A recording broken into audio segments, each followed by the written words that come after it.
In 2012, there was graphics card that you can buy and get free copy of Assassin's Creed 3. And yeah, I'm talking about GTX 650 Ti card that have support of early stage NVIDIA GPU boost feature. And this GPU is based on Kepler architecture, and same as AMD's Evergreen architecture, this architecture is very efficient and performance per watt based. But now about specifications of this card.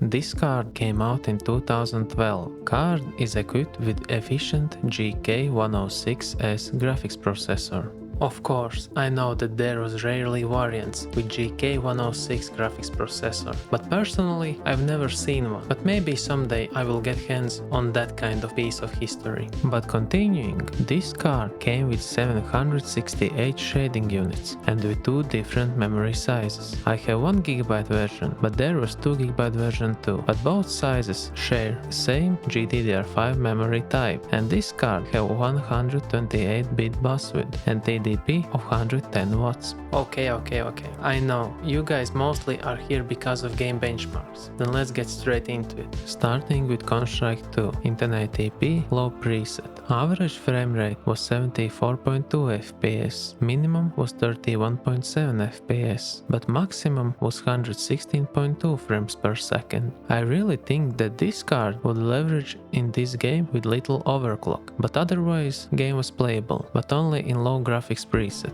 Second game is GTA 5 in 1080p normal preset, and I managed to squeeze in with VRAM limit and run GTA 5 in DirectX 10.1. Card averaged 87.6 FPS, minimum card gets 6.2 frames per second, and maximum was shocking 188.2 FPS. I really feel bad that I didn't get 2GB variant, it would be more pleasant experience. Now the game where GTX 650 Ti falls just under minimum requirements, Shadow of the Tomb Raider in 720p but in lowest preset to get playable FPS. So card's average frame rate was 43.1, minimum sad 28.4 FPS, but maximum was 56.5 frames per second. Next up I run something easier for the card, Minecraft in 1080p and with default settings. Average FPS was 307.4 and minimum was just 112.6 FPS, where maximum was whopping 586.2 frames per second. Here I can confidently say that card would run Minecraft in highest settings, because frame rate